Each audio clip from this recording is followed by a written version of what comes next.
დილამშვიდობის საქართველოში 11 საათია და გაცმა დღის ნიუსრუმი ბრუნდება პირდაპირ ეთერში მე ლელა ბაღდავაძე ვარ. ნიუსრუმსკი დღეს ნუგზარ ციკლაურსა და ლაშა ტუღურს დაუთმოთ, რომლებიც ამ დროისთვის აქტუალურ საკითხებზე საკუთარ პოზიციებს გაგვიზიარებენ. აქტუალური საკითხი არაერთია, მათ შორის კვლავ შეფასების საგანია უნგრეთში ჩატარებული არჩევნები, როგორც ანალიტიკოსები ამბობენ, უნგრეთის მაგალითმა ბევრი რამ უნდა ასწავლოს ქართულ საზოგადოებასაც, ქართულ ოპოზიციასაც და საქართველოს ხელისუფლებასაც, ამიტომ ვინ როგორ უნდა დაინახოს ის, რაც უნგრეთში მოხდა, ეს ჩვენი საუბრის ერთ-ერთი მთავარი თემა იქნება. დაგვალოდეთ, დავიწყებ ზუსტად 1 წუთში, იქამდე კი თვალი გადავალოთ ბოლოს სიახლეებს.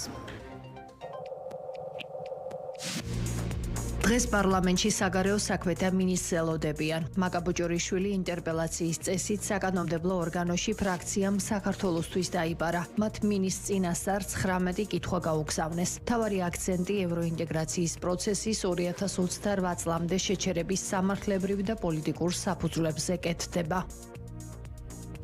სამართალდამცველებმა თბილისში არასრულწლოვნების გაუპატიურების და მათ მიმართ ჩადენილი სხვაგვარი სექსუალური ქმედების ბრალდებით 1960 წელს დაბადებული პირი დააკავეს. გამოძიებით დადგინდა, რომ ბრალდებული გარკვეული პერიოდის განმავლობაში საკუთარი მეუღლის არასრულწლოვან შვილიშვილებს აუპატიურებდა და მათ მიმართ სექსუალური ხასიათის სხვაგვარ ქმედებას ახორციელებდა, რასაც სისტემატური ხასიათი ჰქონდა. სიღნაღში პოლიციის თანამშრომლებმა ცხოველებისადმი სასტიკი მოპყრობის ბრალდებით წარსულში მრავალჯერ ნასამართლები პირი დააკავეს. გამოძიებით დადგინდა, რომ ბრალდებულმა სიღნაღში ბასრის საგნის გამოყენებით დაზიანებები მიაყენა მიუსაფარ ძაღლს და შემთხვევის ადგილიდან მიიმალა.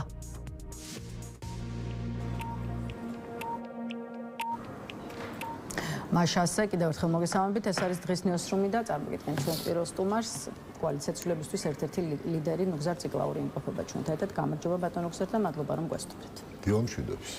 ბატონო ნუგზარ, ერთ-ერთი მთავარ თემად რჩება უნგრეთის ხელისუფლების შეცვლა და ვიქტორ ორბანის პოლიტიკური ძალის მარცხი, ამიტომ მოდით ამით დავიწყოთ. ორბანის მარცხი ფასდება როგორც რუსეთის დამარცხება და მეტიც როგორც ანალიტიკოსებისგან ვისმენთ და რეალურად ეს ნამდვილად ასია. თუ კი ფაქტებს შევხედავთ, რუმინეთისა და მოლდოვის შემდეგ უნგრეთში წარუმატებლობა ეს უკვე რიგით მესამე მარცხია მოსკოვისთვის. აი მოდით ამ ჭრილში დავიწყოთ საუბარი. პროცესების როგორ განვითარებას უნდა ველოდოთ ევროპაში, როცა საუბარია, რომ აი ორბანის წასვლით და პეტერ მადიარის მოსვლით ევროპა ძლიერდება და რუსეთის უსწრებს. ძალიან სწორი რემარკა არის მოლდოვეთთან პარალელის გავლება, იმიტომ რომ ამან ტენდენციის სახე შეიძინა და ევროპული საზოგადოება, ევროპის კავშირი სულ უფრო და უფრო მეტად ავლენს საკუთარ თავს, როგორც არა მხოლოდ დემოკრატიული ღირებულებების დამამკვიდრებელი, არამედ ამ დემოკრატიული ღირებულებების ძალიან მნიშვნელოვანი და ძლიერი დამცველი. ამიტომ უნგრეთის ამბავი ვერ იქნება რაღაც იზოლირებული ინციდენტი, ცხადია, რომ ეს არის ევროპის ძალიან დიდი გამარჯვება, მას შემდეგ რაც იყო მასზე პერმანენტული შეტევები რუსეთის მხრიდან და თვით ეს ორბანი წარმოადგენდა რუსეთის, ასე რომ თქვა, მთავარ ტროას ცხენს ევროპაში, ის ეწინააღმდეგებოდა ევროპულ ღირებულებებს, ევროპულ გადაწყვეტილებებს, ბლოკავდა სხვადასხვა სანქციებს სხვა ავტოკრატების მიმართ და ამიტომ ეს არის ძალიან მნიშვნელოვანი დღე მთლიანად ევროპისათვის და ის ტენდენციაც, რაც თქვენ აღწერეთ და ამას დამატებული კიდე ევროკავშირის ასპირანტი ქვეყნის სომხეთის წარმატებაც მიუთითებს იმაზე, რომ დემოკრატიული ტალღა სულ უფრო და უფრო მძლავრი ხდება და საქართველოსათვის ეს აჩენს ძალიან სერიოზულ პერსპექტივებს. უნგრეთი იყო არა მხოლოდ რუსეთის უმთავრესი დასაყრდენი ევროპაში, არამედ პირდაპირ უნდა ვთქვათ, რომ დაეცა ის ბასტიონი, რომელსაც ემყარებოდა ქართული ოცნება, როდესაც აქ ლახავდა სამოქალაქო საზოგადოების უფლებებს, ციხეებს ავსებდა პროტესტანტებით, წინააღმდეგობის მოძრაობის ლიდერები და თან პარალელურად იმედი ჰქონდა, რომ ის დაუგრძელი დარჩებოდა, სანქცირებას აცდებოდა იმის გამო, რომ იქ უნგრეთი დაბლოკავდა ევროკავშირის ამა თუ იმ გადაწყვეტილებას. ამ თვალსაზრისით არის უმნიშვნელოვანესი მოვლენა, როგორც მთლიანად ევროპული თვალსაზრისით საქართველოს შიდა პოლიტიკის ფორმირების კუთხით. აი საქართველომდეც რომ მოვიდეთ, ხო ვიქტორ ორბანი არჩევნების გზით შეიცვალა, შესაბამისად მათთვის, ვინც არჩევნების სიარულის გზით გზას ირჩევს, მაგალითად ლელო და გახარიას პარტია, მათთვის უნგრეთის მაგალითმა დაადასტურა ის, რომ ავტოკრატების დამარცხებაც კი არის შესაძლებელი არჩევნებით და არჩევნების დისკრედიტაცია და მარგინალიზება არის თაღლითური ავანტიურა და დანაშაული. აი გუშინ მაგალითად გიორგი გახარიას პოლიტიკურ ძალაში გაკეთდა ეს განცხადება. აი ხომ არ გეცვლებათ აქამდე არსებული გარკვეული სკეპტიკური წარმოდგენა და დამოკიდებულება იმაზე, რა შეუძლია არჩევნებს.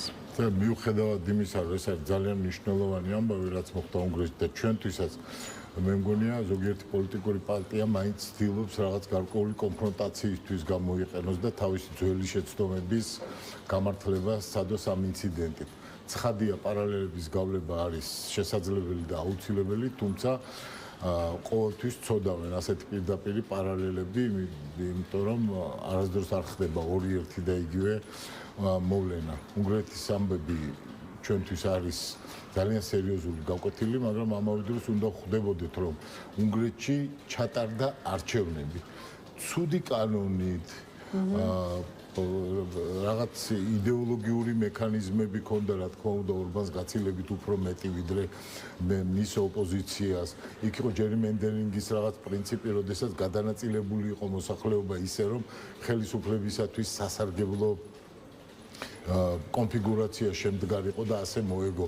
თვითონ სისტემა იყო აწყობილი ისე, რომ მცირედითაც რომ გაემარჯო მართლ გუნდს, შემდეგ ეს მცირედი უპირატესობა გადაიქცეოდა ძალიან დიდ წარმატებად.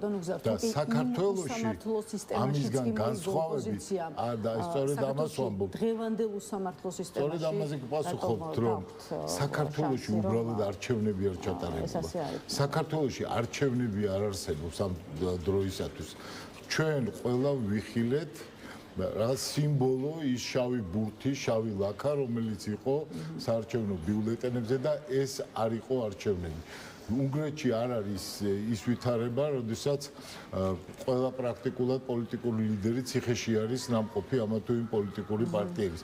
ამიტომ აქ განსხვავებები არსებობს. რა თქმა უნდა, დიდი გზამკვლევი არის ჩვენთვის, სხვა შორის იმ თვალსაზრისითაც როგორ მოხდა წინასაარჩევნო მარათონის ფორმირება, როგორი იყო ძირითადი აქცენტები, რაც გამოიკვეთა. ერთ-ერთი მთავარი მაგალითად გახდა ჩემი აზრით ის, რომ აი ამ ახალგაზრდა კაცმა, მადიარმა შეძლო, რომ ერთის მხრივ კონსერვატორული ღირებულებებისადმი ერთგულება დაემტკიცებინა, მაგრამ ამავე დროს ყოფილიყო ძალიან დემოკრატიულად განწყობილი ლიდერი. ერთის მხრივ საუბრობდა უნგრეთის წარსულზე, მაგრამ ამავე დროს მომავლისადმი ხედვები ჰქონდა ძალიან საინტერესო. მან შეათავსა ტრადიციის და ნოვატორობის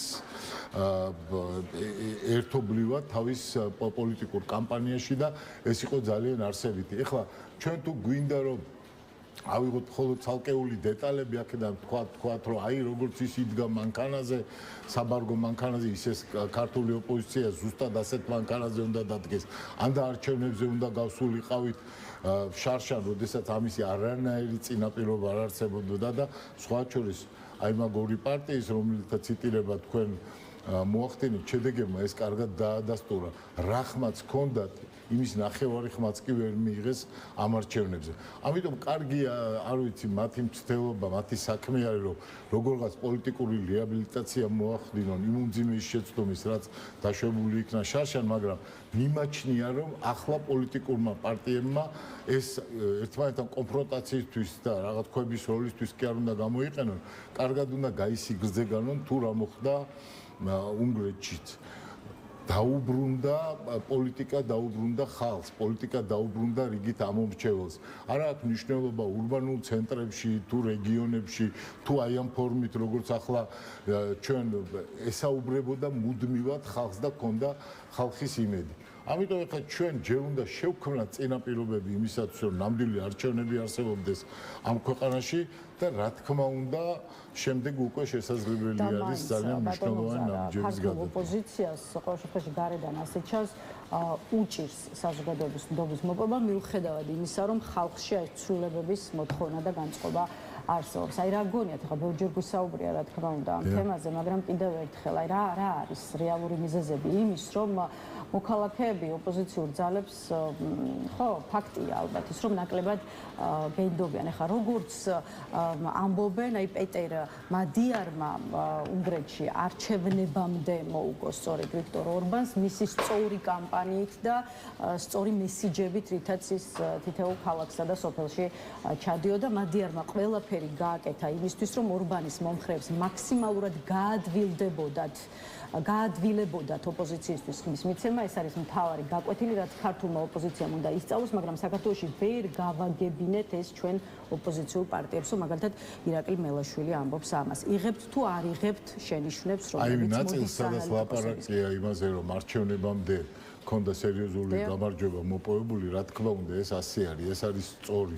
ისევე როგორც მრავალჯერ ყოფილა საქართველოს ისტორიაშიც, როდესაც სიტყვაზე 9 აპრილის შემდეგ ისეთი კამპანია იყო, რომ არჩევნებამდე ყოველთვის ცნობილი იყო უკვე, რომ ოპოზიციას ექნებოდა დიდი წარმატება, ასევე ვარდების რევოლუციამდე. ბევრჯერ ყოფილა ასეთი რამ და ეს წინაპირობები უნდა შემზადდეს, ხოლო თუ შენ შეხვალ წაგებულ თამაში, სადაც საჯიც მოსყიდულია, ყველაც მოსყიდულია და რა ვიცი, შენ ერთი ფეხბურთელი თამაშობ და სხვა 11-ით, აქედან შედეგებს ვერ გამოვიტანთ. ამიტომ აი ეს ახსნა მათ შორის იმ ამორჩევლებისთვისაც, ვინც ადრე ქართულ ოცნებას უჭერდა მხარს. თუ რა ხდება ახლა საქართველოში ერთის მხრივ სრულად იზოლირებული ხელისუფლება, სრულად იზოლირებული ჩვენი ქვეყანა, ახლა ეს ბოლო მოკავშირე ჩამოექცათ ორბანის სახით, არავინ არ უჭერს მხარს არც ამერიკის შეერთებულ შტატებში და მით უმეტეს არც ევროპაში და აი ახლა მოდის სანქციების სუსხი. ის ვინც აკავებდა ამ სანქციებს, ის ვინც ცდილობდა რომ ქართულ ოცნებას პასუხი არ ეგო იმ უკანონოებებისათვის, რასაც ჩადიოდა, ის ადამიანიც აღარ არსებობს უკვე ევროპაში. მეორეს მხრივ ეხლა ლაპარაკი იმაზე, რომ ევროპული საზოგადოება, ევროპული ქვეყნები, ან ევროკავშირი, ან ამერიკის შეერთებული შტატები, ან სხვა ვინმე გააკეთებს ქართველი პოლიტიკოსების გასაკეთებელ საქმეს, ეს რა თქმა უნდა ასე არ არის. ჩვენ უნდა ავხსნათ თუ რა ტრაგედია არის დღეს საქართველოს ხელისუფლებაში ქართული ოცნების სახით. თქვენ წარმოიდგინეთ, ადამიანები ლაპარაკობენ იმაზე, რომ მათ სურთ განათლება და საბავშვო ბაღებს პარავენ ფულს. ადამიანები ლაპარაკობენ, რომ პენსიონერები არის მათი მთავარი საზრუნავი და ხანდაზმულთა სახლებს ძარცვავენ. ადამიანები ლაპარაკობენ მშვიდობაზე და იმაზე, რომ ძლიერი ჯარი უნდა გყავდეს და ჯარი არის გაძარცული. ქართული ოცნების მმართველები თვით მათივე აღიარებულია, რომ მათი პრემიერ-მინისტრები, მათი თავდაცვის მინისტრები, სხვადასხვა მიმართულების პირველი რანგის ლიდერები არიან ქურდები. აი ამ ადამიანებთან, ქართულ საზოგადოებასთან ეს ინფორმაცია მაქსიმალურად უნდა მივიდეს. გჭირდებათ გარკვეულწილად იმისთვის, რომ რა თქმა უნდა და აი ეს რაც დამარცხდა, თუ ვინმე მკითხავს, რა იყო მთავარი გაკვეთილი ამ უნგრული არჩევნების, ეს არის როგორ მარცხდება რუსული პროპაგანდა. აი ეს რაღაცა მოგონილი ის რომ ხალი ის დედა, მამა, თითქოს და აი ამის ადეპტები არიან ქართულ ოცნებებს, თითქოს ამათ იცავენ, აი ეს მითი იშლება. თუ პატრიოტი ხარ, რატო იპარავ? აი ეს არის მთავარი კითხვა ქართული ოცნებისათვის და ისინი ხო პარავენ არა მხოლოდ იმ ადამიანებს, ვინც ოპოზიციაში არიან, პარავენ თვით მათაც, ვინც ისინი ამოირჩია. ამიტომ ჩვენი მოკავშირეები ამის თქმა მინდა რომ ის ადამიანი, ვინც 2012 წელს სიტყვაზე ქართულ ოცნებას ხმამისა, ან 2016 წელს ანგრიბავთ 2020-ში უკეთესი მომავლის იმედი და ახლა ხვდება რომ ხელში შერჩა ქურდების და თაღლითების პარტია, ამ ადამიანებს ხელი არავინ არ უნდა კრას, პირიქით ისინი არიან ჩვენი მოკავშირეები. იმიტომ რომ დღეს რაც ქვეყნის წინაშე დგას, არის არა პარტიული ამოცანები, არა პარტიკულარისტული ინტერესები, არამედ უპირველეს ყოვლისა ქვეყნის მთავარი ამოცანა, რომ საქართველოს არ დაკარგოს დემოკრატიული განვითარების გზა. როგორ უნდა გადმოიბიროს, ასე ვთქვათ, კარგი გაგებით ქართული საზოგადოება ოპოზიციურმა სპექტრმა, როგორ უნდა მოიპოვოთ მათი ნდობა. აი ოპოზიციურ ალიანსში შემავალი პარტია ფედერალისტების ლიდერმა თამარ ჩერგოლეშვილმა განაცხადა გუშინ ჩვენს ეთერში, რომ რითაც მადიარმა უნგრეთში არჩევნები მოიგო, 9 ოპოზიციური პარტიის სტრატეგიულ შეთანხმებაში უკვე გაწერილია ავტოკრატიაში არჩევნების მოსაგებად ორჯერ დიდი უმრავლესობა გვჭირდებაო, ამბობს ჩერგოლეიშვილი. რითი აპირებთ, რომ მიიღოთ ეს ორჯერ დიდი უმრავლესობა? ამისთვის მხოლოდ ახალი მესიჯები, რის მნიშვნელობასა და აუცილებლობაზეც ისაუბრეთ, საკმარისი იქნება თქვენს დღის წესრიგში, თუ საჭიროა კიდევ რაღაც სხვა რაგგონიათ სწორი ფორმულა ასეთი მასშტაბის მხარდაჭერის. ბევრი ადამიანის დარწმუნება და ოპოზიცია არ უნდა დაიყენოს თავის მდგომარეობაში, რომ მოპასუხე იყოს და რაღაცა სეგმენტაცია ხელოვნური არ უნდა მოახდინოს თავის. ოპოზიცია არის საქართველოს ყველა მოქალაქის წარმომადგენელი. საქართველოს ყველა მოქალაქეს შეუძლია მოსთხოვოს მას უბიძგოს გარკვეული გადაწყვეტილებისაკენ, იყოს კრიტიკული ოპოზიციის ქმედებების მიმართ. ერთი რაც მთავარია, არსებობენ სხვადასხვა პოლიტიკოსები, რომელთაც ზოგს მიაჩნია, რომ რაღაცა კულუარული ურთიერთობები არის განსაზღვრელი და მთავარი პოლიტიკისათვის, მაგრამ არსებობენ ეგრეთ წოდებული ელექტორალური პოლიტიკოსები, რომელთაც აქვთ ხალხის იმედი. მე მიმაჩნია, რომ ახლა დგება ის დრო, როდესაც აი ვითარების შეცვლა, როდესაც ხალხი ციხეებშია, როდესაც ტროტუარზე დგომისათვის ადამიანებს 5000 ლარით აჯარიმებენ, როდესაც ქვეყნიდან ყრიან და ძარცვავენ შეუბრალებლად და ულმობლად. პირდაპირ შეიძლება ითქვას, რომ ნადავლში ცურავს ახლა ქართული ოცნება. აი ამ ვითარებაში მთავარი სუვერენი ქართული პოლიტიკის ხალხი, საქართველოს მოქალაქე უნდა გამოვიდეს ასპარეზზე. ჩვენ არ უნდა ვილაპარაკოთ იმაზე, რომ ვართ რაღაცა ერთი ვიწრო რაღაცა მიმართულების წარმომადგენელი. პირიქით, სამოქალაქო ნაციონალიზმი არის უმნიშვნელოვანესი, ტრადიციების ერთგულება არის უმნიშვნელოვანესი, კონსერვატიზმი, რომელიც ინახავს ყველაფერს საუკეთესოს, რაც არის საქართველოს ისტორიაში, არის უმნიშვნელოვანესი, მაგრამ ამავე დროს უნდა ხედავდეთ ყველანი, რომ ტრადიციებთან ერთად მნიშვნელოვანი არის პროგრესი, მნიშვნელოვანი არის ნოვაცია, მნიშვნელოვანი არის ევროპული საზოგადოების ნაწილად ყოფნა. აი, როდესაც ეს სისავსე ექნება ოპოზიციას, იქნება ეს 9 პარტიაში შემავალი პარტიები, თუ იქნება სხვა რაღაც ახალი კონფიგურაციები, არ ვიცი, ყველაფერი ხდება. იმაში მხოლოდ ამის შემდეგ იქნება შესაძლებელი, მაგრამ ხალხი არის ახლა ამოსავალი, იმიტომ რომ ხალხის ინტერესების გამოხატვით არის მხოლოდ შესაძლებელი ქართული ოცნების ცვლილება და ეს უნგრეთის მაგალითმა კარგად დაგვანახა. რაც შეეხება ქართული ოცნების სამომავლო ურთიერთობებს უნგრეთის ახალ ხელისუფლებასთან, ამ ჭრილშიც მინდა გავშალოთ უნგრეთში ჩატარებული არჩევნები.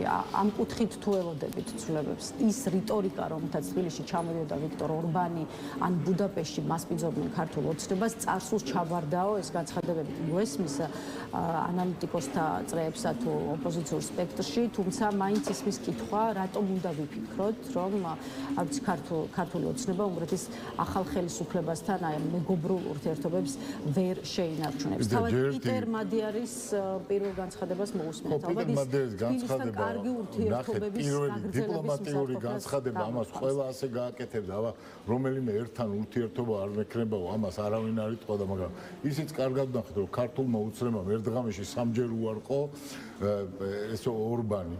ხო, გაფრინდნენ მეგობართან თითქოს და უკან როდესაც დაბრუნდნენ, აღმოჩნდა, რომ ეს მეგობარი კი არ არის, არამედ ლამის ავტოკრატია არის. ხა გასაგებია, რომ ეს არის უპრინციპო ადამიანები.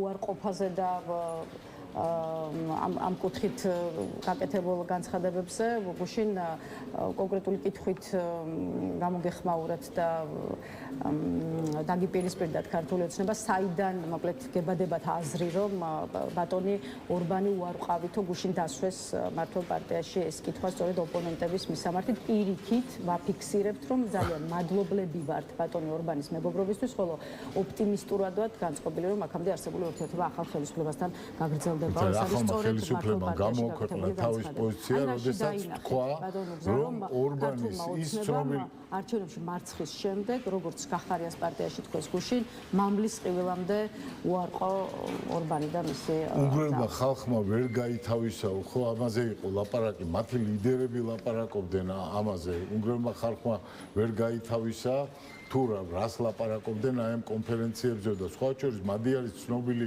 გამოსვლა არის ახლა გუშინდელი, როდესაც იმ კონფერენციას, სადაც 4ჯერ არის საქართველოს ჩასული უმაღლეს დონეზე, პრემიერ-მინისტრების დონეზე, რომ ის არა მარტო პოლიტიკურად იქნა დაძრახული ახალი მმართველობის მიერ, არამედ სისხლის სამართლის საქმე შესაძლოა იყოს აღძრული აი ამ ფაქტზე. ეხლა გასაგები არის, როგორი იქნება სიტყვების თამაში ხო არ არის. გასაგებია, რომ პრორუსული რეგრესიის ძალა, რეტროგრადული ძალა და ქართული ოცნების მთავარი მოკავშირე და მთავარი ბასტიონი დაეცა ეხლა იქ და ასევე გასაგებია, რომ პიტერ მადიარს ექნება ევროპულ საზოგადოებასთან შესატყვისი, ევროკავშირთან და მის იდეალებთან და მის გადაწყვეტილებებთან შესატყვისი პოლიტიკა. და როდესაც აქ ყავს ქართული ოცნება, რომელიცაც არაფერი არ გაუკეთებია თუ არა გერმანიის, ინგლისის, იტალიის, საფრანგეთის, ამერიკის შეერთებული შტატების ელჩების დევნა და სრულიად მიუღებელი და ოდიოზური განცხადებები მათ მიმართ ცხადი არის, რომ ეს იზოლაციას კიდევ უფრო გააღრმავებს. ამიტომ ერთის მხრივ ჩვენმა საზოგადოებამ, ქართულმა პოლიტიკოსებმა, მათ შორის იმათ, ვინც აი რაღაცნაირად ეხლა ცდილობენ, რომ საკუთარი პოლიტიკური გამორჩენა ნახონ აი ამ ვითარებაში და რაღაცა არ შემდგარ არჩევნებზე გველაპარაკებიან, კარგად უნდა დავინახოთ, რომ ქართული ოცნება ერთის მხრივ არის სრულად იზოლირებული საერთაშორისო საზოგადოებისგან, მაგრამ ამაზე უფრო მთავარია, რომ ის არის იზოლირებული უკვე ხალხისაგან. მე როწეღან ჩამოვთვალე, რომ ერთის მხრივ ლაპარაკობენ პატრიოტიზმზე და მეორეს მხრივ ძარცვავენ ხანდაზმულთა სახლებს, ძარცვავენ პატარა ბავშვებს. განათლებაზე ლაპარაკობენ, განათლების მნიშვნელობაზე და სკოლების ასაშენებელ ფულს იპარავენ. იგივე განათლებაზე ლაპარაკობენ და ილიაუნის უნივერსიტეტს ხურავენ. ამიტომ ეს პოლიტიკური ძალა არის ახლა სრულად დემონიზებული, არა ვინმეს მიერ, არამედ თავიანთი ქმედებების გამო. და ეხლა უბრალოდ გადაწყვეტის საკითხი არის ეს, როდის მოხდება ეს ცვლილება. ოპოზიციას აქვს ამაში უდიდესი როლი, რა თქმა უნდა აქვს. უნდა მივიღოთ ის კრიტიკა, რომელიც არსებობს. რა თქმა უნდა, ყველანაირი გონივრული კრიტიკა და მე ვარ დარწმუნებული, რომ თავარი რაც ახლა არის გასაკეთებელი, ეს არის სრულფასოვანი კონტაქტი, სრულფასოვანი კავშირების აღდგენა იმ ადამიანებთან, იმ მილიონობით კაცთან, რომელიც ახლა ელის რომ შეკრული პოლიტიკური გუნდები ან სხვადასხვა ლიდერები შეძლებენ მათი ინტერესების სრულყოფილად განხორციელებას და ქართული ოცნების ჩამოშორებას ხელისუფლებას. ეთი ბატონო გზარა, კიდევ ერთ აქტუალურ საკითხზე დაგისვავთ კითხვას და ამით დაგემშვიდობებით. სტუმარი გვყავს თბილისში, იცით რომ ჩვენს ქვეყანაში იმყოფება ევროპის საბჭოსა და მის უფლებათა კომისარი მაიკლ ფლაერტი, რომელიც გუშინ შეხვდა არასამთავრობო ორგანიზაციების ხელმძღვანელებს, სახალხო დამცველს დღის ბოლოს ასევე შეხვედრა ჰქონდა შინაგან საქმეთა მინისტრთან. დღის განმავლობაში დაგეგმილია აუდიენციები მთავრობის სხვა წარმომადგენლებთანაც, თუმცა როგორც ცნობილი ხდება, ის არ შეხვდება ოპოზიციასთან, შეხვედრები არ იქნება ოპოზიციასთან. როგორ უყურებთ ადამიანის უფლებათა კომისრის საქართველოში ჩამოსვლას და მეორე მხრივ, რატომ არ ჩათვალა თქვენი აზრით კომისარმა საჭიროდ ოპოზიციურ ძალებთან შეხვედრა და აი ადამიანის უფლებათა მდგომარეობის შესახებ ინფორმაციის თქვენგან მიღება? იმიტომ რომ ეს არ არის პოლიტიკური ვიზიტი, ეს არის ვიზიტი მთავრობასთან და არასამთავრობო ორგანიზაციებთან, რომელთაც არ აქვს პოლიტიკური დაინტერესება და ეს არ არის პოლიტიკოსის ვიზიტი, რომელიც ერკვევა ახლა საქართველოს შიდა პოლიტიკურ ვითარებაში. ეს არის ადამიანის უფლებათა დაცვისადმი მიძღვნილი ვიზიტი. ეს არ ნიშნავს იმას, რომ ჩვენ არ გვაქვს მასთან ურთიერთობა. უამრავი მასალა არის სწორედ ჩვენი პარტიიდანაც მისული მის ოფისში, რომელიც ასახავს იმ დარღვევებს ადამიანის უფლებებისა, რომელიც არის. ეს კონტაქტები გაგრძელდება კიდევ უახლოეს მომავალში. თვით ამ ვიზიტის ფორმატი ითვალისწინებდა, როგორც ჩანს, მისი გადაწყვეტილება იყო, რომ ასეთი შეხვედრები ყოფილიყო, თუმცა სრულფასოვანი კავშირები არსებობს ამასთან და უახლოეს დღეებში კიდევ ახალი ინფორმაცია იქნება გადაცემული მისთვის სულ აი თითქმის ჩამოსათვლელ დღეებში. ასე ახლა მესმოდა რაღაც ხელისუფლების ზოგიერთ წარმომადგენლების მხრიდან, რომ აი თითქოს და რაღაცა ეს გულისხმობს იმას, რომ ოპოზიციასთან კავშირი არ აქვს, მაგრამ ნამდვილად ასე არ არის, იმიტომ რომ ეს არის ფორმატი, ეძღვნება პირდაპირ ადამიანის უფლებებს და ახლა პოლიტიკური საკითხების განხილვა აქ არ იყო მნიშვნელოვანი. თქვით რომ რამდენიმე დღეში მოხდება კომისრისთვის ახალი ინფორმაციების გადაცემა ქვეყანაში ამ კუთხით, ადამიანის უფლებების მდგომარეობის კუთხით შექმნილი ვითარების შესახებ. ვინ გადასცემს ამ ინფორმაციას? ჩვენი პოლიტიკური პარტია. ხო, ანუ მაინც ოპოზიციისგან მაინც მიიღება ინფორმაციები სრულფასოვანი თანამშრომლობა უბრალოდ ამ ვიზიტის ფარგლებში არ იყო ესეთ შეხვედრები, თორე არის პრაქტიკულად ყოველდღიური ურთიერთობა ინფორმაციით მომარაგების კუთხით და ეს კონტაქტები არსებობს არა მხოლოდ ევროსაბჭოს ადამიანის უფლებათა კომისართან, არამედ გაცილებით უფრო ძალმოსილ სტრუქტურებად, ისეთი როგორც არის ევროკავშირი, რომელიც სხვა შორის საგარეო მინისტრები ახლა იკრიბებიან სულ ცოტა ხანში და ეთყობა იქაც იქნება სხვა გადაწყვეტილებები. ერთ რამეს ვიტყოდი, ეს არის რაღაცა დილემა, რომელიც ქართულ ოცნებასაც ახლა დაუდგა, მას შემდეგ რაც სრული ფიასკო არის საერთაშორისო ასპარეზზე ქართული ოცნების, მას შემდეგ რაც ამერიკული სანქციები შენარჩუნებულია, ევროპული სანქციები შენარჩუნებული არის, მას შემდეგ რაც უკანასკნელი მხარდამჭერი დაკარგეს აი ამ ორბანის სახით, მათ უნდა გააცნობიერონ ახალი პოლიტიკური რეალობა. თუ ისინი გადაწყვეტენ, რომ ისევ საზოგადოების დაშინების, ტერორის, ციხეებში გამოკეტვის გზით წავიდნენ, აქ შეიძლება იყოს ძალიან სერიოზული კოლიზია ქართულ სამოქალაქო საზოგადოებასთან. ეს მათ უნდა ახსოვდეთ.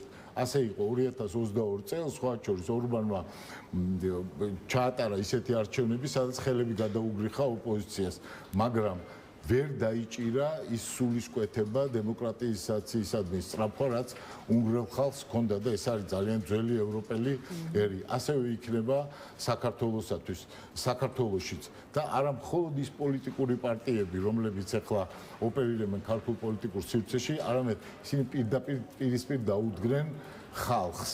და ამ ხალხთან ბრძოლა ყოველთვის არის წაგებული და მე არ ვიცი ხომ მოწოდებას ამას ვერ დავარქვენ, მაგრამ უნდა გადაიდგას ისეთი ნაბიჯები, რომელიც ჩვენ საზოგადოებას მისცეს შესაძლებლობას აირჩიოს ისეთი მთავრობა, რომელიც მის ინტერესებს შეესაბამება, რომელსაც ის მისცემს ხმას.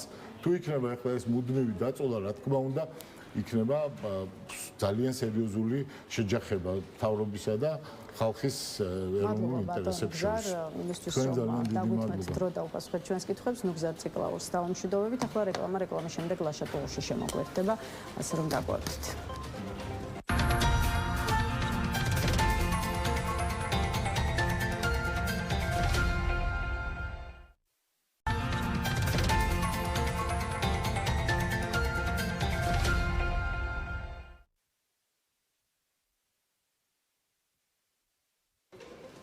მაშა ასე რეკლამა დასრულებულია, ბრუნდებით პირდაპირ ეთერში და გვერდება ჩვენი კიდევ ერთი სტუმარი, ლიბერალური აკადემიის ხელმძღვანელი ლაშა ტუღუშია ჩვენთან ერთად. გამარჯობა ბატო ლაშა და მადლობა რომ დაგვითმეთ დრო. მადლობა მოწვევით. ბატო ლაშა, გავყვეთ მოდით აქტუალურ საკითხებს. პირველ რიგში კი რა აჩვენა უნგრეთის მაგალითმა, როცა ორბანის ხელისუფლება, რომელიც განსაკუთრებით ბოლო წლებში უკვე ავტოკრატიულ რეჟიმად ფასდებოდა, შეიცვალა არჩევნების გზით. რა უნდა დავინახოთ საქართველოში ყველამ, რიგითმა მოქალაქეებმაც, ქართულმა ოპოზიციამაც და რაც ასევე ძალიან მნიშვნელოვანია თვითონ სახელმწიფო პარტიამაც და მინდა რომ ამ სამივე წამყვან რგოლზე ცალ-ცალკე ვისაუბროთ და მოდით პირველ რიგში დავიწყოთ ხალხით, ქართული საზოგადოებით. აი ჩვენთვის, რიგითი მოქალაქეებისთვის რა მესიჯი უნდა იყოს ის, რაც უნგრელებმა გააკეთეს და აჩვენეს? პირველ რიგში ის რომ არჩევნების გზით ავტორიტარიზმის დამარცხება შესაძლებელია. ეს აჩვენა ამ არჩევნებმა. მიუხედავად იმისა, რომ ორბანი აკონტროლებდა ადმინისტრაციულ რესურსს და ადმინისტრაციულ რესურსს იყენებდა ძალიან ცუდად, ანუ არ ღვევდა მთავარ პრინციპს, რომ ეს უნდა იყოს, ასე ვთქვათ, ნეიტრალური სისტემა, უნდა იყოს ნეიტრალური და უნდა იყოს პოლიტიკურად დაკავშირებული მართლ ძალასთან, მიუხედავად იმისა, რომ დარღვეული იყო, მაინც მოიგეს. მიუხედავად იმისა, რომ სასამართლო პროკურატურა პოლიტიზებულია, მაინც მოიგეს არჩევნებით. მიუხედავად იმისა, რომ რეგიონებში ქონდა ძალიან ძლიერი პოზიციები, მაჟორიტარული ოლქები ისე იყო დაჭრილი, გადაკეთებული, სადაც თითქოს და მისი მომხრეები იყო უმრავლესობაში და მოდელი იყო ძალიან მეგობრული ბჭყალებში ორბანის მიმართ. რეგიონებშიც მოეწააგო. ხო, მაგრამ ბატონაშა, საბოლოო ჯამში ბევრი ამბობს და ფიქრობს, რომ უნგრეთში მაინც ბევრად უფრო მარტივია პოლიტიკის კეთება. აი, მუზა ციკლაური იყო რამდენიმე წუთის წინ ჩვენი სტუმარი, რომელმაც ხაზი გაუსვა იმ ძალიან მნიშვნელოვან განსხვავებას საქართველოსა და უნგრეთს შორის, რომ იქ ორბანის რეჟიმს არ ყავდა პოლიტპატიმრებად შეფასებული პირები, ხოლო აი აქ ოპოზიციონერ ლიდერებს ყოველ შემთხვევაში ყველაზე აქტიურ ოპოზიციონერ ლიდერებს, რა ვიცი, პირდაპირ მნიშვნელობით ციხეში უშვებენ, ხო? ამიტომ მოდით დავსვათ ეს კითხვაც, აი მსგავსებების მიუხედავად არის თუ არა საქართველოსა და უნგრეთის რეალობას შორის დიდი განსხვავებაც? ზოგადად ყველა სახელმწიფო განსხვავდება ერთმანეთისაგან, მაგრამ ნებისმიერი, ასე ვთქვათ, განსხვავება შეგვიძლია გადავხაზოთ და უნდა გადავხაზოთ. ეხლა აქ საუბარი არ არის რამდენად გართულებული არის ჩვენთან ვიდრე უნგრეთში ვითარება, იმიტომ რომ ამ ლოგიკით მაშინ მივადგებით მთავარ კითხვას რა. საერთოდ აქ აზრია არჩევნებს თუ არა აქ აზრი. თუ ვინმე ფიქრობს რომ აზრი არ აქვს, და მხოლოდ ასე ვთქვათ სხვა რაღაცა გზით შეიძლება აქ ძალაუფლების შეცვლა, ეს ერთია და ეს არის ძალიან მკაფიო გზავნილი და მკაფიო პოზიცია. კი ბატონო, ამას აქვს უფლება არსებობის, თუმცა მე მაინც ეხლა ვიყავს საუბარი სხვა მიმართულებით, რომ როგორადაც არ უნდა იყოს უარესი მდგომარეობა, თქვა საქართველოში, ვიდრე უნგრეთთან და ვილაპარაკოთ, რომ აქ უფრო ჩამოყალიბებულია იქ რაღაცა ფორმები, უფრო ჰიბრიდულია, აქ პირდაპირ მნიშვნელობით ავტოკრატია და ასე შემდეგ, რაც უნდა ვისაუბროთ, მაინც ამ კითხვას ვადგებით, ხო? ამიტომ იცი რა, კი, აი ხედავთ რა კარგი, ხა ბოლო დროს ბევრი მესმის ესეთი მსჯელობა, რომ ისევ აქცენტს ვაკეთებთ იმაზე, რომ ჩვენთან უფრო რთული ვითარება. რაში გჭირდება ამაზე საუბარი, მე არ მესმის, იცით, მოდით. მაშინ რაზე უნდა ვისაუბროთ? იცით რა, უნდა ვისაუბროთ იმაზე, რომ რას ვაპირებთ რა. ესე იგი, თუ ეს არგუმენტი იმისთვის გჭირდება, რომ ვამბობთ, რომ აზრი არ აქვს არჩევნებს, კიდევ ვიმეორებ, გასაგებია. მაშინ ესეთი რამე ეხლავე უნდა ითქვას. იმიტომ არ მგონია რომ ვთქვათ ვადამდელ არჩევნებში ან მომავალ არჩევნებში აუცილებლად ეხლა რაღაცა უაზესური სიტუაცია იქნება და რაღაცა სტატუს კო იქნება ამ ქვეყანაში, რომელიც დროსაც იქნება სამართლიანი საარჩევნო კომისიები, გადასარევი სასამართლოები, გადასარევი პროკურატურა, ყველაფერი კარგად იქნება, ან არ იქნება საერთოდ და აი რაღაცა იდეალურ გარემოში ვიქნებით ამ ვითარებაში. იცით, ეს არის ახლა გასარკვევი რა. ამიტომ ამ სიმძიმეებზე საუბარი რაში გჭირდება, თქვა, ამიტომ ვიძახი რა. თუ გჭირდება, იმიტომ რომ გავითვალისწინოთ პრობლემები იმ მოცემულობაში, რომ მაინც ფიქრობ, რომ არჩევნებით უნდა მოიგო და დაამარცხო, კი ბატონო, ეს ლოგიკა გასაგებია ჩემთვის, იმიტომ რომ როდესაც შენ გეგმავ პროცესს, ითვალისწინებ, რომ გექნება რთული ვითარება სასამართლოსთან, რთული ვითარება საარჩევნო კომისიასთან, ადმინისტრაციულ რესურსთან, უსაფრთხოების სისტემებთან და ასე შემდეგ და შენი ლოგიკა ამ შემთხვევაში ესეთია, რომ მიუხედავად ამისა, მე ვახდენ, ეხლა ვიწყებ ძალიან დიდ კამპანიას, რაც გააკეთა უნგრეთში იმ ძალამ, რომელიც მოვიდა, მიუხედავად ამისა, 82 წელიწადი დღე და ღამე დადიოდნენ კარდაკარ, ასე ჩვენ ხშირად ვამბობთ ხოლმე. და მოუგეს ყველაფრის მიუხედავად და თან როგორ მოუგეს? თუ ჩვენ ამ ლოგიკით ვლაპარაკობთ, ეს ჩემთვის გასაგებია, მაგრამ თუ ჩვენ ვლაპარაკობთ, იმიტომ რომ აი ახლა მაინც არზე არა, კი, კარგია, ყოჩახ, ტარს უკრავთ, მაგრამ ისევ იგივე ფორმულით გვინდა რომ რაღაცა სადღაც რაღაც მოხდება და გაუგებარ ვითარებაში დაინიშნება არჩევნები, რომელიც ისევ ვიმეორებ, იქნება ძალიან ისეთ კარგი პირობებით, ну, არ ვიცი. ჯამში ბატონოშა, ახლა უკვე გითხარით, აი თქვენი საუბრიდან გამომდინარე, რა დასკვნები უნდა გააკეთოს უნგრეთის საპარლამენტო არჩევნების მაგალითზე ქართულმა ოპოზიციამ. რა არის ის მთავარი, რაც ამ შემთხვევაში ჩვენმა ოპოზიციურმა პარტიებმა და ოპოზიციონერმა პოლიტიკოსებმა უნდა დაინახონ. აი კიდევ ერთხელ თქვენც აღნიშნეთ და ისევ მინდა რომ მაყურებლებს გაუმეოროთ, როგორც ამბობენ პეტერ მადიარმა, ვიქტორ ორბანი და მისი პოლიტიკური ძალა დაამარცხა ჯერ კიდევ არჩევნებამდე სწორედ სწორი კამპანიით და სწორი მუშაობით ხალხსა და საზოგადოებასთან. აი ამ კონტექსტში განსხვავებებზეც რომ ვისაუბროთ, რა შეცდომებს უშვებენ თქვენი აზრით ქართველი ოპოზიციონერი პოლიტიკოსები და რისი შეცვლა გგონიათ აუცილებელი, თუნდაც აი ისევ პეტერ მადიარის მაგალითზე, რომელიც ჯერ კიდევ რამდენიმე დღის წინ ოპოზიციონერი ლიდერი იყო და აი რამდენიმე დღეში უკვე ხდება უნგრეთის პრემიერ-მინისტრი. იცით, მე თავიდან გავეცი პასუხის ჩვენმა საზოგადოებამ რა დასკვნა გამოიტანოს, ხო, ძალიან მარტივად რო ვთქვა, დასკვნა უნდა იყოს ესეთი, რომ ყველაფრის მიუხედავად, არჩევნებით შეგიძლია დაამარცხო ესეთი ტიპის რეჟიმი. ეს არის მთავარი დასკვნა, რასაც გვასწავლის, ეს არის გამოცდილება, რასაც გვასწავლის უნგრეთი.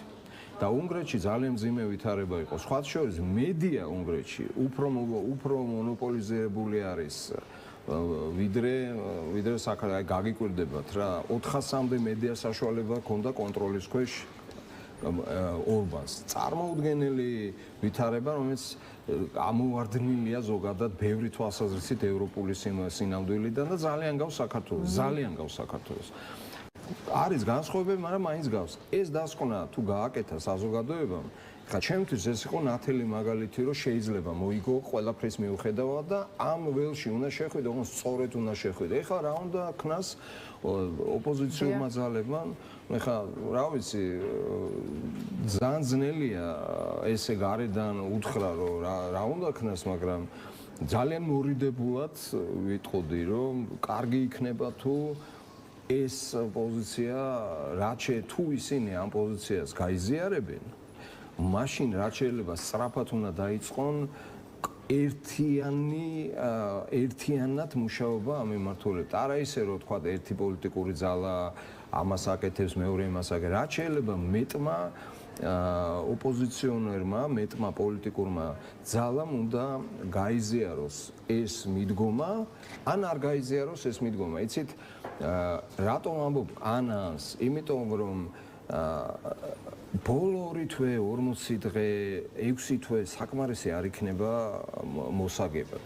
თუ გინდა მოიგო, მაშინ აი უკვე ისედაც დაგვიანებულია, მაგრამ დღეს უნდა იფიქრო, რომ 2028 წელს არჩევნები რო იქნება, იმისთვის მუშაობ დღეიდან. და ეს მუშაობა უნდა იყოს გეგმიური და ძალიან ინტენსიური. და კიდე რა აჩვენა, რა დავინახეთ, ხო? აჩვენა იმ არჩევნებმა, რომ ცოცხალი ურთიერთობები, კონკრეტული ურთიერთობები ადამიანებთან არის ძალიან მნიშვნელოვანი. და რას ნიშნავს ეს, ხო? კონკრეტული იდეები, კონკრეტული გეგმები, კონკრეტული ინტერესი, მოსმენა მათი ინტერესის, აი ეს გააკეთა კიდევ ძალიან მნიშვნელოვანი იმ ადამიანმა და ამიტომაც მოიგო. და აჩვენა, რომ ეხლაც შესაძლებელია თუ ცოცხალი ურთიერთობა გააქვს, ადამიანები დაგიჯერებენ. ოღონდ უნდა სიმართლე უთხრა, უნდა მოატყო და მისი ინტერესები უნდა ცხადე გაითვალისწინო. და აი ნახეთ რა ხდება, რაც დაპირდა უკვე ხო მოიგო. მოგების შემდეგ როგორ ნაბიჯებს დგამს დააკვირდით უნგრეთის ახალი ნაბიჯებმა მიიქცია თქვენ ყურადღება. აი ის რაც კიდევ უფრო გააღრმა მაგალითად კორუფციასთან დაკავშირებით უფრო გაამკვეთრა თავისი პოზიციები რუსეთთან მიმართებით, უფრო გაამკვეთრა პოზიციები უკრაინასთან მიმართებით, კიდევ უფრო ნათელი და მკაფიო გახდა. ეკონომიკურ პოლიტიკასთან დაკავშირებით უფრო მკაფიო გახდა. აი უსმინეთ მისი გამოსვლები, მან კი არ დაიხია უკან. კიდევ უფრო შორს წავიდა სოციალური მიმართულებით, კიდევ უფრო შორს წავიდა ეროვნული ინტერესების თვალსაზრისით, კიდევ უფრო შორს მიდი. ძალიან საინტერესო ფიგურაა მადიარი და ეს არის მაგალითი, როგორ შეიძლება დაამარცხო კიდევ ერთხელ ვიმეორებ ავტორიტარიზმის ზედმეტი რაღაცები წერილკივილის გარეშე. ისევ საქართველოს კონტექსტში მინდა გამოგზავნოთ საუბარი და რადგან უკვე დავშვით კითხვა რა უნდა დაინახოს უნგრეთის მაგალითზე ქართულმა საზოგადოებამ და ქართულმა ოპოზიციამ, ახლა მოდით იგივე კითხვა გავიმეოროთ ქართულ ოცნებასთან მიმართებაში. შესაბამისად, ახლა უკვე გითხარით რა მესიჯი უნდა იყოს უკვე თვითონ საქართველოს ხელისუფლებისთვის ის რაც ვიქტორ ორბანს და მის რეჟიმს დაემართა. იცით, ეს კიდევ უფრო ნათელი გახდება უახლოეს პერიოდში, რა დაემართება ორბანის რეჟიმს, იმიტომ რომ რა ტალღაზეც მოვიდა, მაგალითად იგი ანტიკორუფციულ ტალღაზე. რა სიტყვები ისმის, რომ ეს კორუფცია იყოს სისტემური ხასიათის. მე მგონი ძალიან სერიოზული, ასე ვთქვათ,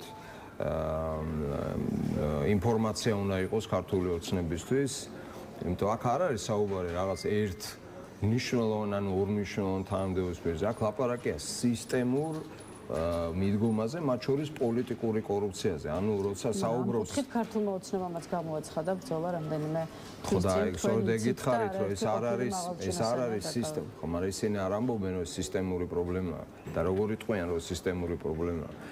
ესე იგი, აი დააკვირდით, ხო, სისტემურ პრობლემაში რას გულისხმობს მადიარი? გულისხმობს, რომ ამ სისტემაში ჩართულია პროკურატურა, სასამართლო, აღმასრულებელი ხელისუფლება, სამართალდამცავი ორგანოების სპეცსამსახურები, არა ინდივიდები, რომელიღაც ინდივიდებზე კი არ არის საუბარი. აქ საუბარია შეკრული წრეზე. აქ არის სისტემაზე საუბარი. რა თქმა უნდა, ძალიან სერიოზული თემაა. ამას რა ეშველება, მართალი გითხრათ, ახლა რა უნდა ქნან ამის საპასუხოდ ვეფუძველი რო გეტყვით, ალბათ ის რასაც აკეთებენ უარყოფენ და კონკრეტულ ადამიანებზე გადატეხეს ჯოხი, მათ შორის ძალიან მაღალი თანამდებობის პირებზე, თქვა პრემიერ-მინისტრი დაიჭირეს, თავდაცვის მინისტრი, ასე თქვა სუსის ხელმძღვანელი და ამ შემდეგ, მაგრამ საბოლოო ჯამში განსხვავება მაინც ის არის, რომ ეს დაჭერები, რომელიც აქ არის, ეს არის ინდივიდუალური ხასიათის და ამ დონეზე კვდება. და უნგრეთში ამაზე არ არის საუბარი. იქ არ არის საუბარი ინდივიდებზე, იქ საუბარი არის სისტემურ პროცესზე. კორუფციის თვალსაზრისით არსებული ბრალდებები ერთია, ორბანის ხელისუფლების მისამართით კიდე სხვა ბრალდებებიც ისმის, მათ შორის რუსეთთან კავშირების შესახებ და სხვა შორის აი მიხეილ სააკაშვილი წერდა გუშინ სოციალურ ქსელში, რომ ორბანს საიდუმლო შეთანხმება ჰქონდა რუსეთთან და საქართველოსთანაც, მათ შორის სანქციების დაბლოკვაზე და როდესაც მადიარი რუსეთთან თანამშრომლობის საკითხის გამოძიებას დაიწყებს, ამოვარდება ფინანსური მაქინაციები ივანიშვილთან ერთადაცო, მოკლედ ასე ფიქრობს მესამე პრეზიდენტი. რამდენად შეიძლება ის, რასაც სააკაშვილი ამბობს, იყოს ლოგიკასთან ახლოს. ანუ აი გამოძიების დროს თუ კი უნგრეთში რა თქმა უნდა ამ მიმართულებით გამოძიება ჩატარდება. რამდენად შეიძლება ველოდოთ, რომ ამოვარდება არა მხოლოდ რუსული სახელები და გვარები, არამედ ქართულიც დაკავშირებული სწორედ ქართული ოცნების პირველ პირებთან. იცით, ხა კონკრეტული ინფორმაცია ჯერჯერობით ამ ტიპის ჯერჯერობით არ აქვს, ხო? ნუ გვაქვს რაღაც მინიშნებები, გვაქვს პოლიტიკური ლოგიკა, ხო, რომელიც გვეუბნება, რომ რაღა მაინდამაინც ესეთი რა ნახა ბატონმა ორბანმა საქართველოს ხელისუფლებასთან მიმართებით, რომ ასეთი დიდი ინტერესით იყო და ასე თქვა ჩართული ამ პროცესებში და ამდენად მკვეთრად და ძლიერი მხარდაჭერა გამოხატავდა მათ მიმართ. ხო, ну თავისთავად კითხვები გიჩნდება, ბუნებრივია. დავიჯერო ესეთი დიდი იდეოლოგიური ერთობა იყო და ასეთი იდეალისტები არიან ორივე მხარეს. ეხლა ცხადია ცოტა ესეთი კითხვა, ხო, ცოტა ირონიული კითხვა, მაგრამ იქიდან გამომდინარე, რასაც ამბობს მათი ოპონენტი, რომელიც დღეს ხელისუფლებაში მოდის 2/3-ით, მადიარი, რომ საქმე ქონდა კორუფციასთან, სისტემურთან და რაღაცა ეს იყო ორგანიზებული დანაშაულებრივი ჯგუფი და პირდაპირ დაარტყა ორბანს და აი გუშინ ქონდა ესეთი გამოსვლა, იმის წინას ქონდა და პირდაპირ უკვე ისრები მიმართა აი ამ პიროვნების მიმართ. ცხადია, ესეთი ტიპის განცხადებები სერიოზულ დაფიქრებას დაფიქრების გიბიძგებს, რომ დაფიქრდე და დაელოდო როგორ განვითარდება მოვლენა, მით უმეტეს ეს სამკუთხედები აღმოჩნდა, რომ გარკვეულწილად რეალობა, იმიტომ რომ საგარეო საქმეთა მინისტრთან დაკავშირებით რაღაცა სკანდალია, რომელიც ანადგურებდა მასალებს ამ რუსეთთან მიმართებით, სადაც ასევე საქართველოს თემა ამოტივტივდა, ქართული საკითხი ამოტივტივდა, ამიტომ მე დიდი ინტერესი დაველოდები, ბუნებრივია მომავალ განვითარებას ამ მოვლენების და ნამდვილად რახან კითხვა დასვით, გიპასუხებთ, რომ ნამდვილად არ გამიკვირდება რამე მსგავსი თუ გახდება ცნობილი. რაც შეეხება ქართული ოცნების ხელისუფლების სამომავლო ურთიერთობებს უნგრეთის ახალ ხელისუფლებასთან, მოდით ერთი კითხვა ამ ჭრილშიც დავსვათ და დღეს ამით დავასრულოთ. თუ ელოდებით რა იმეცვლებებს მას შემდეგ, რაც მადიარიამ ხელისუფლებას ოფიციალურად გადაიბარებს და აქვე ვიზიტების ჭრილშიც საინტერესოა რა მოლოდინები უნდა გქონდეთ, იცით რომ ძალიან ხშირი ვიზიტები ქონდა ქართულ ოცნებას უნგრეთში და განსაკუთრებით ინტენსიური ხასიათი იქ ჩასვლა მას შემდეგ მიიღო, რაც ევროკავშირსა და სხვა ევროპულ სახელმწიფოებთან აი სწორედ ღრმა კონფრონტაციაში შევიდა ჩვენი ხელისუფლება. აი რა მოლოდინები გაქვთ უშუალოდ ვიზიტებთან მიმართებაშიც, პირადად მე ესეც მაინტერესებს. აი თქვენი აზრით მაკა ბოჭორიშვილი და ირაკლი ღარიბაშვილი იქ ისევ სასურველი სტუმრები იქნებიან თუ აღარ? იცით რა არის? ის მოქმედებები და ის რაღაც ღონისძიებები, რომელიც იგეგმებოდა ბუდაპეშტში და აი ამ რაღაცა პოლიტიკური ძალების ირგვლივ, არა მარტო ბუდაპეშტში, სხვაგანაც, პირდაპირ თქვათ, ეს არის თანამედროვე გაგებით, რასაც წარმოადგენს ევროპა, აი ამ ევროპის საწინააღმდეგო მოძრაობა, რა, ულტრამემარჯვენე, რაღაცა პოპულისტური ძალები იკრიბებოდნენ, რომლებიც აჯანჯღარებენ ევროკავშირს და აბსოლუტურად განსხვავებული იდეოლოგიური ჩარჩო აქვს და განსხვავებულად უყურებენ მომავალს ზოგადად ამ კონტინენტის და ევროპის მომავალს. ნუ ისინი ვერ ხედავენ. ისინი არიან ძირითადად მაინც ევროსკეპტიკოსები და აი იმ წესრიგის წინააღმდეგი, რომელიც დღეს არსებობს. ანუ ამ ძალებს თუ არ დავესწრებით, პირიქით კარგი იქნება, შეიძლება ასეც შევხედოთ? იცით რა არის, რა თქმა უნდა, ხა მე არ მომწონს ის ჩემი აზრით თუ გაინტერესებს, ბუნებრივია მე არ ვთვლი, რომ ეხა ევროკავშირი უნდა დაიშალოს, რა იდეებიც აქვს და მაგალითად ამ ევროსკეპტიკოსები, სხვადასხვა ქვეყნებში ხა ბოლოს ნახეთ ხო პროგრამაში, მაგალითად გერმანელმა ევროსკეპტიკოსებმა, ახალი ალტერნატივა გერმანიაში პროგრამაშიც შეიტანა, რომ უარი უთხრან მაგალითად უკრაინას რომ გაწევრიანდეს ევროკავშირში. ხა მათ იგივე პოზიცია ექნება საქართველოსთან მიმართებითაც. ეხლა ეს არის პოლიტიკური ძალები, რომლებიც საქართველოს, მოლდოვის, უკრაინის და ასე შემდეგ აი ბალკანეთის ბევრი ქვეყნის წინააღმდეგი არიან ევროკავშირში გაწევრიანება. ხა როგორ შეიძლება მე მომწონდეს ეს პოლიტიკა, არაფერს არ ვამბობ მათ შეხედულებებზე და მათ მწამსზე პოლიტიკურ მწამს გულისხმობ და პოლიტიკურ ასე ვთქვათ მიდგომებს, მაგრამ ჩემი ქვეყნის მიმართ მათი დამოკიდებულება არის ისეთი, რომელიც მე გამაქანებს რუსეთისკენ რა და ახლა როგორ შეიძლება მომწონდეს ამ თავყრილობაში ჩემი ხელისუფლება რატომ უნდა მონაწილეობდეს, როცა შენი ქვეყნის ინტერესების საპირისპირო. აუცილებლად ეს ხაზი მოკვდება, იმიტომ რომ მადიარი არ წარმოადგენს იმ პოლიტიკურ ძალას დაესვა წერტილი აი ამ ბუდიში და ვაკხანალიას, რომელსაც უყურებდით. დაესვა ეს წერტილი და ისე უნგრეთს და საქართველოს მე მგონია ძალიან კარგი ურთიერთობები ექნება და პერსპექტივაში ეს ურთიერთობები კიდევ უფრო უნდა გაღრმავდეს, რა თქმა უნდა. მადლობა იმისთვის, რომ დაგვისმენთ დრო და უპასუხეთ ჩვენს კითხვებს. ლაშა ტუღურს ვემშვიდობებით. დღის ნეოსრუმიც ამით დასრულებულია. შესაბამისად ერთმანეთს ხვალ 11 საათზე შევხვდებით. ნახვამდის. მადლობა.